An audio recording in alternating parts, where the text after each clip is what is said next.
Unfortunately, a war in the Middle East is here, as Israel and the USA began bombing Iran this week.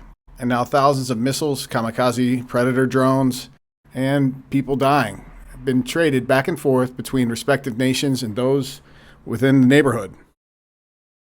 The Strait of Hormuz effectively shut down this week. That represents about 20% of world's oil trade.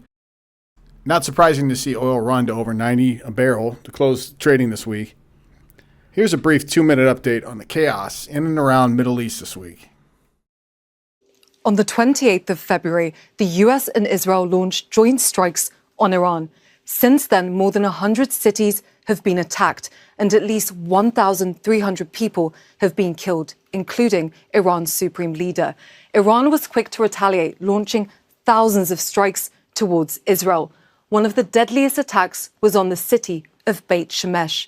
But Iran also launched near simultaneous attacks on countries in the region hosting US bases. These are the countries that have been affected so far, and the missile interceptions are still taking place. Some of the attacks have hit US embassies, oil refineries, and even hotels. Then, on the 2nd of March, Hezbollah decided to attack Israel in response to the killing of Iran's supreme leader. And of course, Israel retaliated. The violence has sparked widespread displacement across Lebanon. On the same day, Cyprus reported that a British airbase had been attacked. Several European countries have decided to send naval assets to Cyprus following that attack. Then, on the 4th, Turkey said that NATO air defense systems had downed an Iranian missile that was heading into its airspace. The same day, the US said a submarine had sank an Iranian warship off the coast of Sri Lanka, killing more than 80 people on board. The ship was taking part in a military exercise in India and was heading back to Iran.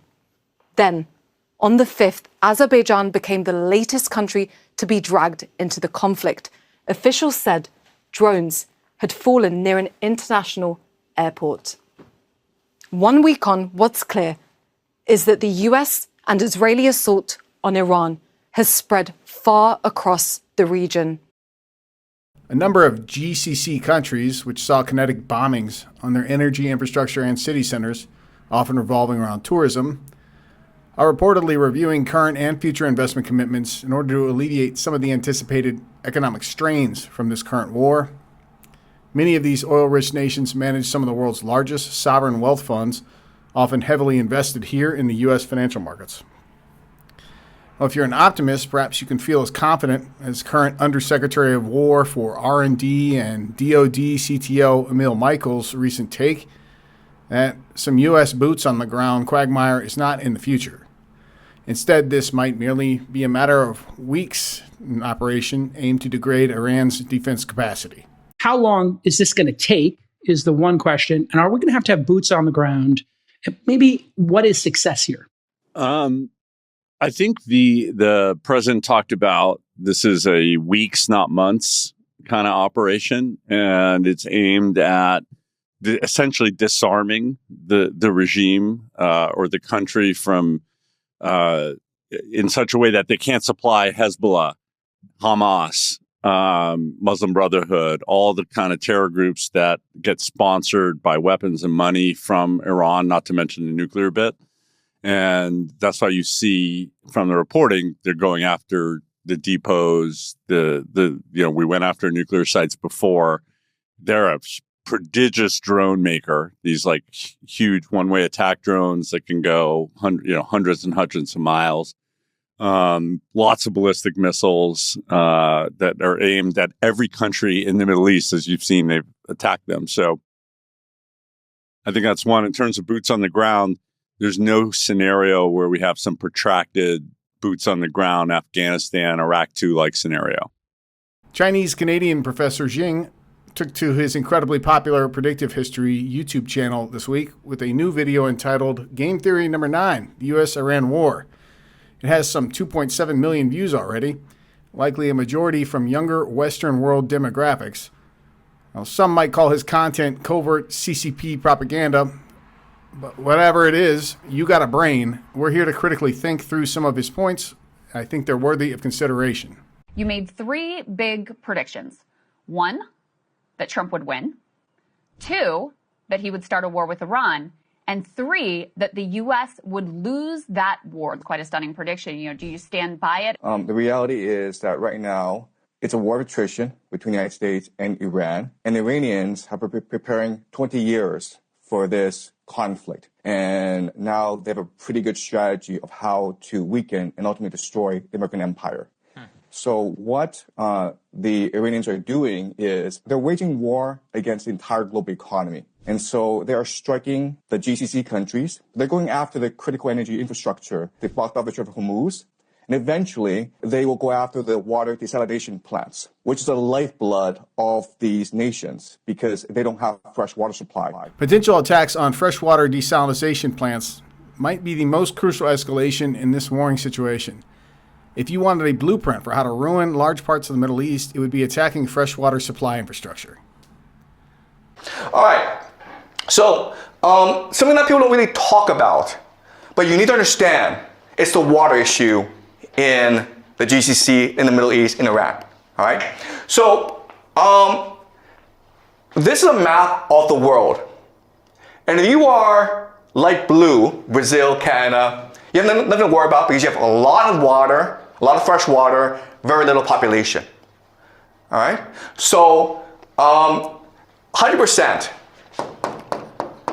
just means 100% water stress just means that you drink as much water as the environment produces. Okay? So you want to be below 100% to be sustainable. Ideally, you want to be at 10%. Okay? If it goes above 100%, it means that you are drinking more water, using more water than the environment actually produces. Okay? So you're putting stress on the environment. So 200% is really bad, right? Because you're using twice as much water as the environment produces. Guess what, guys? Look at the Middle East, okay? Egypt, 6,420%. Saudi Arabia, 883%. All right? Bahrain, almost 4,000%. Dubai, 17,000%. All right? So water is a huge issue. Again, it doesn't matter if Iran kills American soldiers, destroys American military. It doesn't have to do that. All it has to do is destroy the desalination plants. And then the GCC is destroyed, okay? But it's also true that Iran has water issues. 72% is pretty bad, okay? So even though the Iranians could destroy the GCC much faster than the Americans could destroy Iran, Iran is still in trouble, okay? Obviously, this is one of the worst case scenarios, but it's reasonable to consider. If you're a cynic like me, you might think this entire fiasco is to ultimately subvert the Middle East at large. Time's going to tell on that hot take.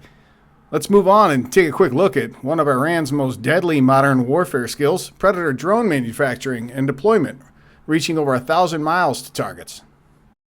The Iranians are actually threatening the very existence of Saudi Arabia, UAE, Qatar. And why this is important is that the Gulf states are really the linchpin of the American economy.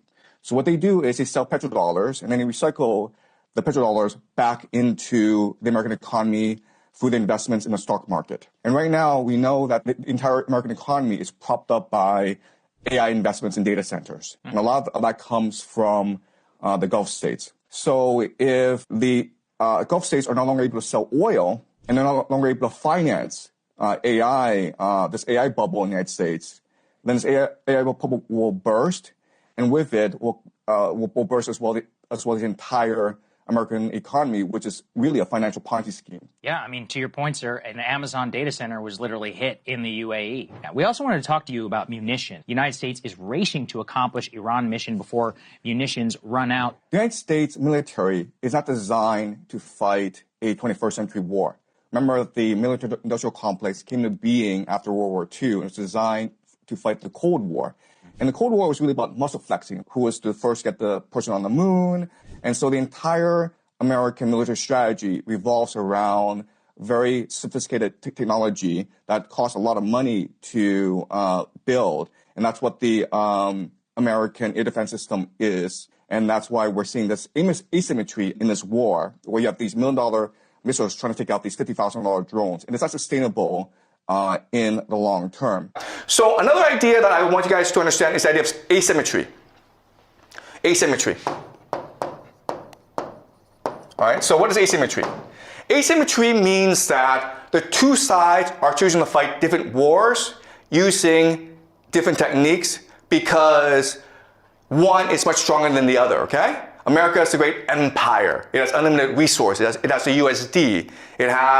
It controls the world, right? Iran is a country that has been under economic sanctions for the past 45 years. It's poor. Its technology is very limited, okay?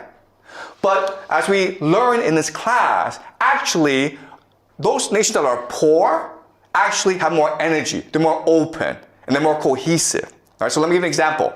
This is what we call the Shahad drones. Shahad drones. Each of these drones costs $50,000 at most, okay? At most. It can go as cheap as $35,000 US.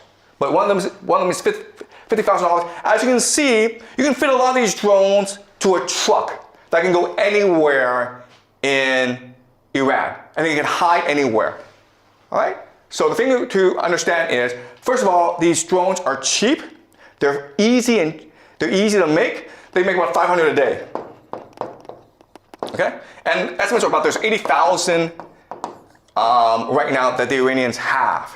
So they can go on for a long, long time. Okay? And one of these drones, again, can knock out a desalination plant. It can knock out an oil field. It can knock out a hotel. It can do a lot of damage. Okay? And it's easily transportable. You can hide it anywhere. You can use it from anywhere, okay? And that's what the Iranians are using as an offensive weapon. And how do the Americans defend against this? They use something called a THAAD. Right, guys? This is what they use. THAAD. THAAD stands for Thermal High Altitude Air Defense. And they also have like Patriot systems. There's a lot, okay? The thing that you need to know about the system is it's really expensive. This missile, guys, costs $1 million.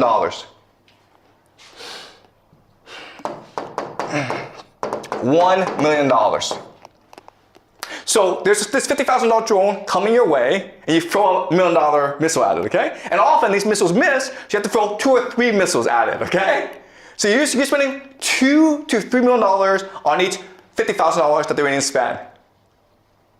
That's kind of silly. Second thing you'll notice is that this thing is really big and really slow. And therefore, you can't really move it around.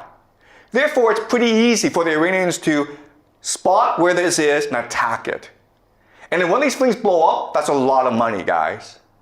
Okay? Then you're like, what? But this makes no sense. Another point to consider is a potential fiat petrodollar angle on this war.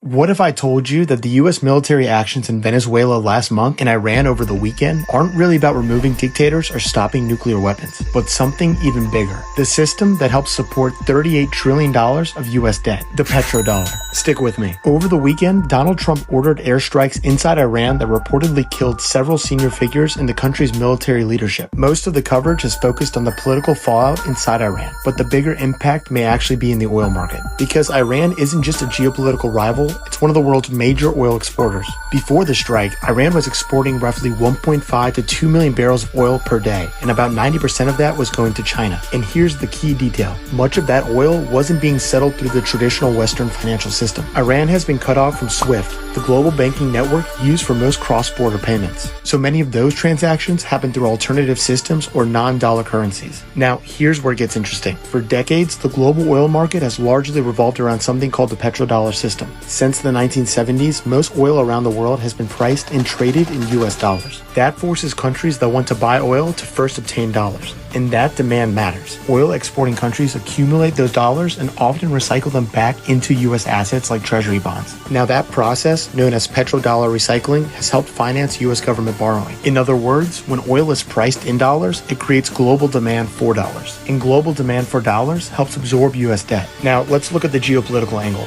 Two of the largest oil exporters operating outside the dollar system have been Venezuela and Iran. If Venezuela ends up with a new government aligned with the West, and if Iran eventually transitions to new leadership, those oil exports can move back into the dollar system. That means oil sold in dollars, payments moving through SWIFT, and billions more flowing into dollar-denominated assets. At a time when the US government is running trillion-dollar annual deficits, that demand becomes incredibly valuable. So the real question might be not whether this is about nuclear weapons or authoritarian dictators. It might just be about the currency that underpins the global financial system. On the other side of this break, I'm going to show you a chart from this week illustrating gold is doing exactly what it always does during times of crises, preserving bullion holders' wealth. We'll be right back.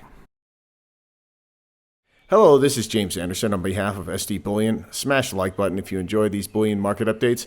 And be sure to visit sdbullion.com/sweepstakes to enter our free Silver Monster Box giveaway.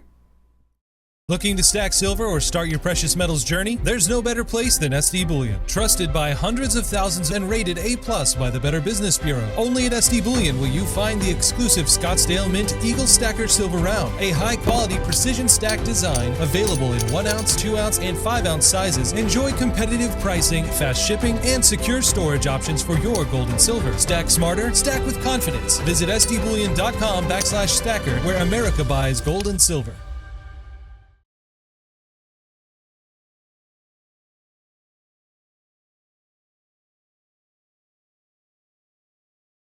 The silver and gold markets sold off to start this week and finished consolidating sideways over the last few days. The spot silver price ended the week at $84.48 an ounce bid. The spot gold price closed the week at $5,172 an ounce bid. The spot gold silver ratio rose to close the week at 61. There continues to be large withdrawals of industrial silver bars from China to the COMEX on stateside. This week, we closed with only 701 tons of silver left in China's Shanghai Gold Exchange and Shanghai Futures Exchange combined. That's just over 22.5 million ounces between both of the exchanges. We got to go back to 2015 and the fledgling start of both silver markets in China to find their combined silver inventory levels that low. Since October of last year, 2025, since Indian silver demand really picked up, there has been about 225 million ounces of silver leave the combined Chinese and COMEX systems. London appears to also be resorting to pulling silver from unsecured Western silver ETFs in the City of London in order to bridge the demand gaps ongoing. London lease rates are still historically high for all the three white precious metals, but they have been falling in silver of late. That has been the trend. U.S. layoffs are now hitting rolling levels not seen since the Great Financial Crisis, and workers currently are unable to make ends meet, having to raid their 401ks in record numbers, sadly. Now, it's not just households who are over-indebted, but also corporates and governments ongoing almost anywhere you look. There is too much debt virtually anywhere around the world, and gold has barely started to account for the unpayable unravelings to come stateside here in the United States. One thing gold did do this week was gain in real terms versus the still overvalued U.S. stock market. The S&P 500 gold ratio hit below its late January 2026 low this week. Gold outperforming during war in the Middle East. That's a standard gold attribute. It is not a bug. If you are in the market for bullion ounces, be sure to check out this weekend's deals at sdbullion.com. Gold Buffalo coins and 10-ounce silver bars look to be the play this weekend. Get them while you can. That's going to be all for this week's Bullion Market Update. As always to you out there, take great care of yourselves and those you love. If you enjoyed this video, hit the like button and share it with those you love. Subscribe to our channel and hit that alert button so you know when we publish new bullion market updates.